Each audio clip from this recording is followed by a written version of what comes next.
Tenha atenção em como você escuta. Kenneth Hagin. Alguns anos atrás, minha esposa tomou responsabilidade de como ela escutou quando seu médico descobriu um bloqueio no seu coração. O médico quis fazer vários exames para ver se poderia tratar com remédios ou teria que fazer uma cirurgia. Então, minha esposa começou a escutar minhas fitas de escrituras que curam. Ela escutou-as quase constantemente e meditou na palavra dia após dia.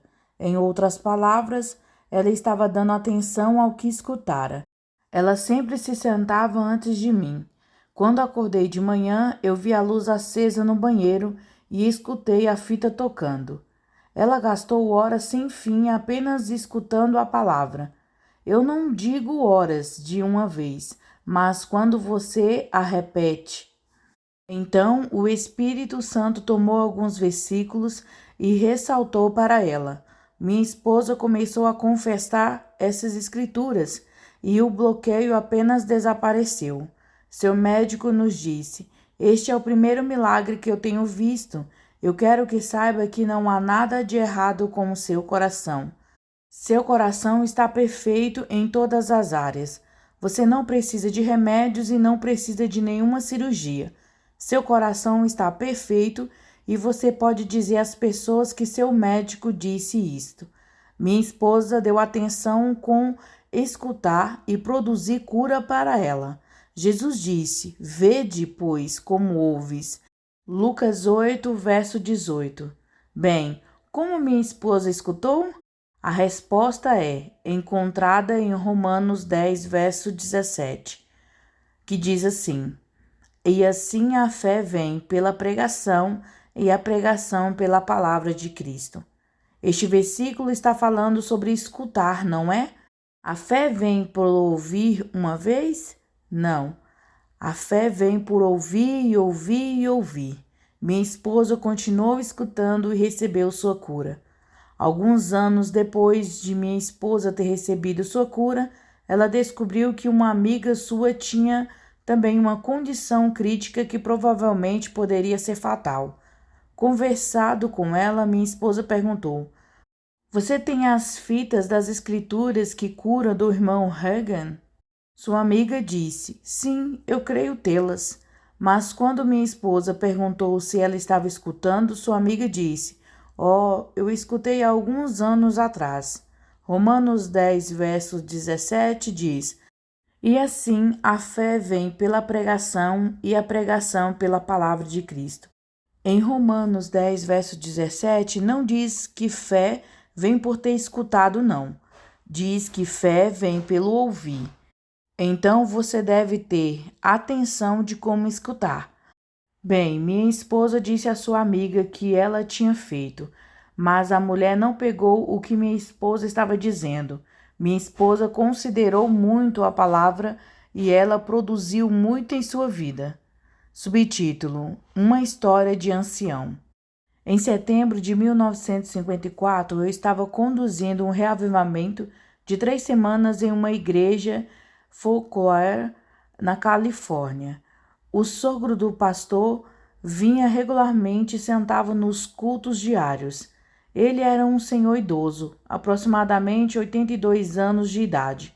Quando entramos na 3ª semana de encontro, este homem veio a mim no culto da manhã e perguntou: "Irmão Hagin, eu posso falar com você?"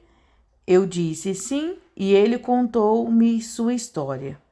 Ele disse: "Eu vim para a Califórnia de Indiana em 1923. Tinha uma condição física que era terminal. Os médicos disseram-me que se eu me mudasse para o oeste, onde o inverno não era tão severo, eu poderia viver mais 2 anos. Então eu pacotei tudo e me mudei com minha família para Los Angeles, Califórnia. Este foi o ano que senhorita Aimee Simple McPherson construiu o Templo Angelus com 5.000 assentos.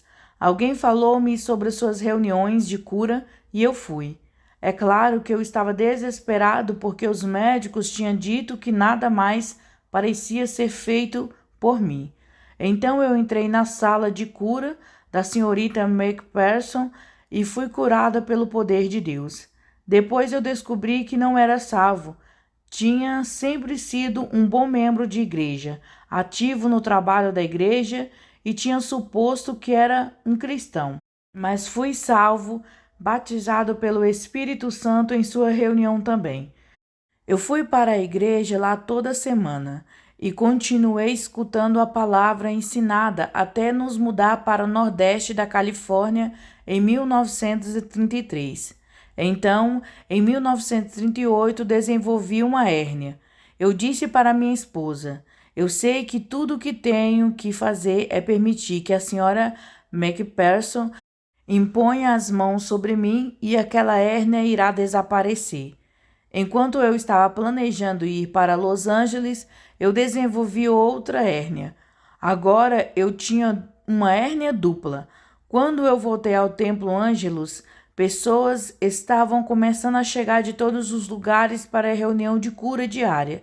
Levou-me 5 dias para chegar na fila de cura, mas finalmente, senhorita McPherson ministrou em mim e eu não recebi nada. Subtítulo: Aimee perdeu. Eu pensei, senhorita McPherson não a tem hoje a culto. Se ela tivesse como tinha 15 anos atrás, eu teria sido curado, mas ela não tem mais. Então eu tenho que esperar até que ela receba. Eu fiquei outros 5 dias por alguns outros. Foi o quanto levou para conseguir voltar à fila de cura novamente. Quando ela impôs as mãos sobre mim na segunda vez, eu não recebi nada. Meus parentes me perguntaram: bem, você ficou curado? Eu disse: não. O que a senhora McPherson tinha? Ela perdeu. Eu fui à fila de cura 2 vezes. Eu acho que ela não tem mais nada. Subtítulo: Os evangelistas também não têm. Irmão Reagan, eu carreguei minha hérnia dupla por mais de 10 anos, de 1938 a 1948. Então, quando estava no Vale de São Joaquim, aconteceu de eu pegar um papel onde anunciava que alguém estava armando uma tenda em Stockton. O aviso dizia: traga o cego, veja o paralítico, andar e etc. Bem, tudo o que tinha que fazer era chegar a Stockton. Eu fui para as reuniões deste evangelista várias vezes. Ele impôs as mãos sobre mim, mas não recebi nada. Eu finalmente decidi. Ele não tem o que anuncia ter. Se ele tivesse o que a senhorita McPherson tinha, bem, ela tinha, mas perdeu, então eu teria sido curado. Não muito depois, eu vi no jornal que outro homem estava organizando uma reunião em tendas em Sacramento. Eu sabia que tudo o que precisava era ir a essas reuniões. Então, este outro evangelista em Sacramento também impôs as mãos sobre mim e eu fui embora com minhas 2 hérnias. E eu disse: ele também não tem. Subtítulo: Tempo perdido. Eu rodeei indo a muitas outras reuniões para receber oração, e todas as vezes eu saía dizendo: eles não têm. Então, no ano passado, em Santa Cruz, um profeta e evangelista famoso estava agendado para pregar em nosso acampamento da igreja. Eu fui para a igreja e entrei em sua fila de cura, sem dizer uma única palavra. Ele disse-me o que estava errado comigo pela palavra de conhecimento, mas eu não fui curado. Eu fui embora mais uma vez dizendo: este irmão não tem. Se ele tivesse o que a senhorita McPherson tinha, eu teria sido curado. É claro que ela tinha, mas ela perdeu. Então, este ano, o irmão Reagan, você foi escalado para pregar em nosso acampamento.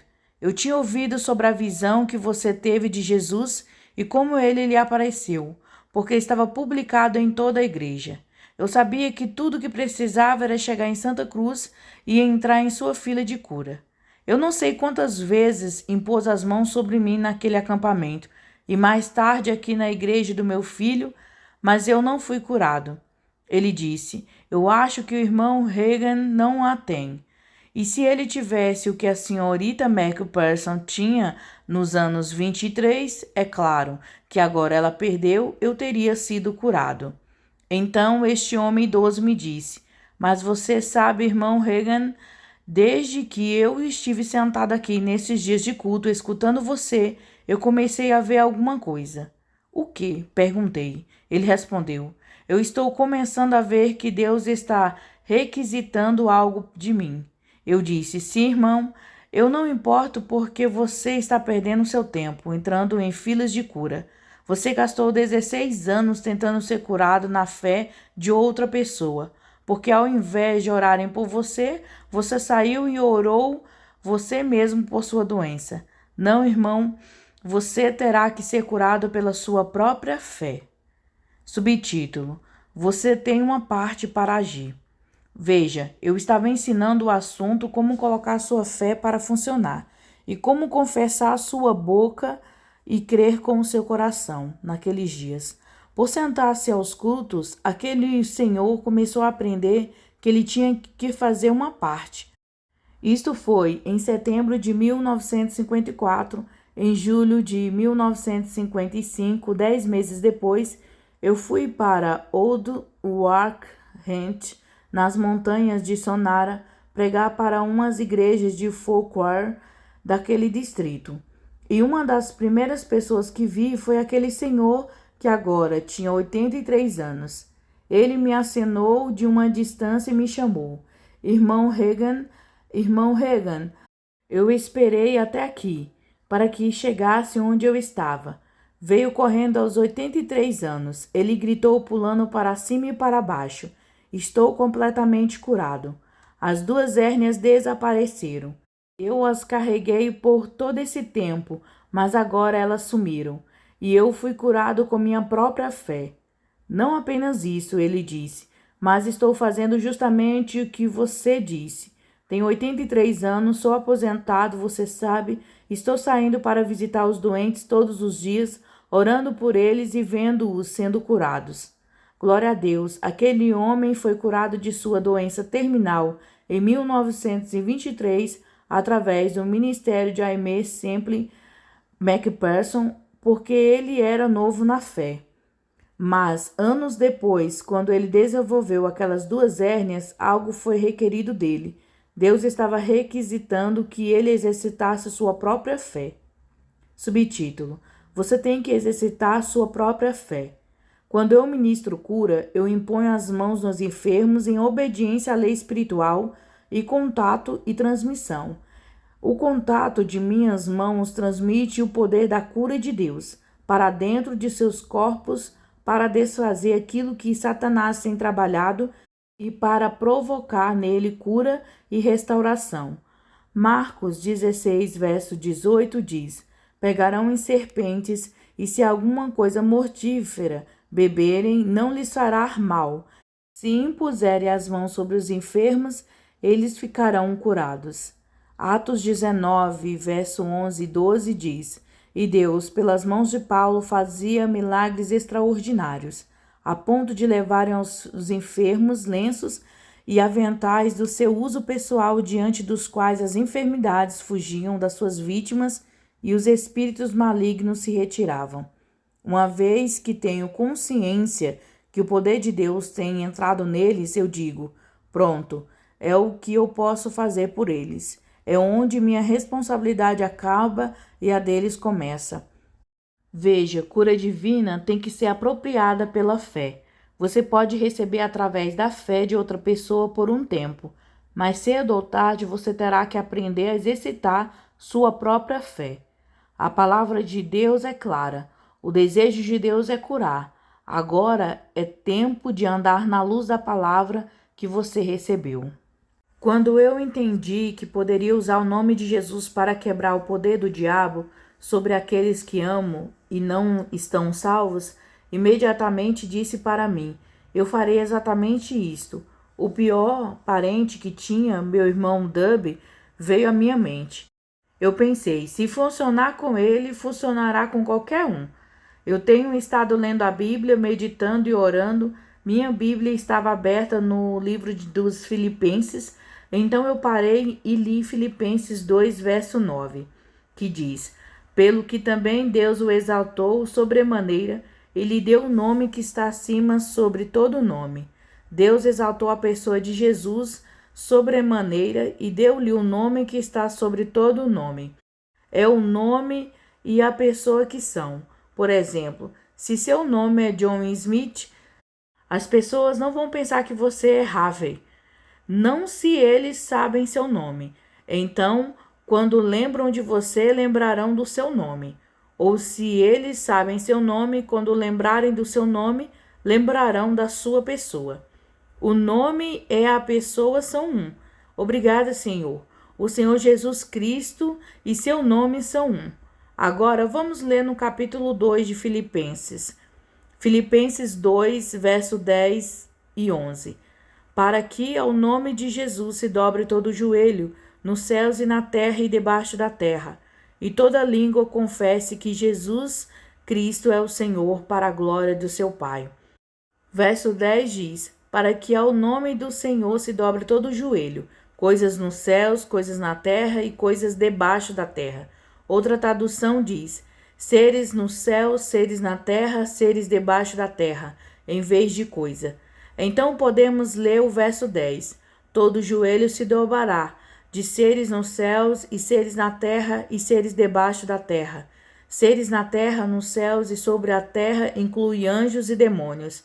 Em outras palavras, anjos e demônios são igualmente sujeitos ao nome de Jesus.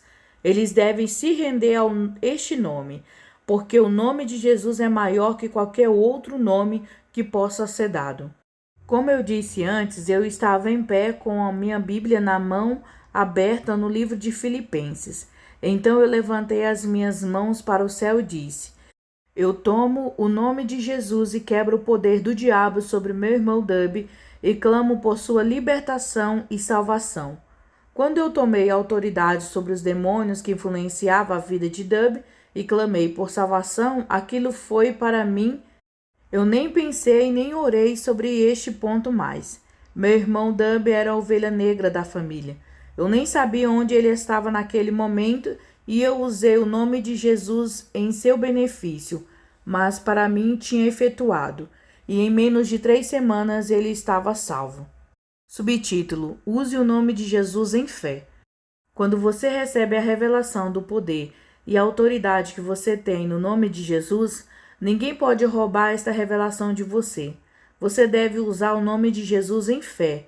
Outra maneira será ineficaz e não terá resultados. Descrentes choram, pedem, pleiteiam, mas a fé fala e grita a vitória. Através da fé no nome de Jesus, você pode exercitar a autoridade sobre o poder do inimigo na sua vida e experimentar libertação, cura, vitória. Jesus: se pedirdes, ordenares, qualquer coisa em meu nome, eu farei. João 14, verso 14. Eu não tive a revelação deste capítulo por ler apenas uma ou 2 vezes. Eu não tive por escutar o testemunho de alguém dizendo como funciona para ela. Eu tive a revelação do poder no nome de Jesus por estudar cuidadosamente, meditar e aplicar as verdades na palavra de Deus. Alguém pode dizer: bem, não sei sobre isto. Eu tentei usar o nome de Jesus uma vez e não funcionou. Uma vez que a realidade da autoridade que existe no nome de Jesus chega até você, uma vez que a autoridade que há no nome de Jesus se torna uma realidade no seu espírito, seus dias de tentar acabarão e seus dias de realidade começarão. Todo crente deve claramente entender o poder e a autoridade no nome de Jesus e crer correto para usar este nome. Medite nas Escrituras que lhe dizem quem você é em Cristo e que autoridade você tem como crente. À medida que você faz, as Escrituras se tornam realidade para você, e você começará a exercitar seus direitos para a perfeita libertação das cadeias de Satanás, para você e para os seus entes queridos, no nome de Jesus.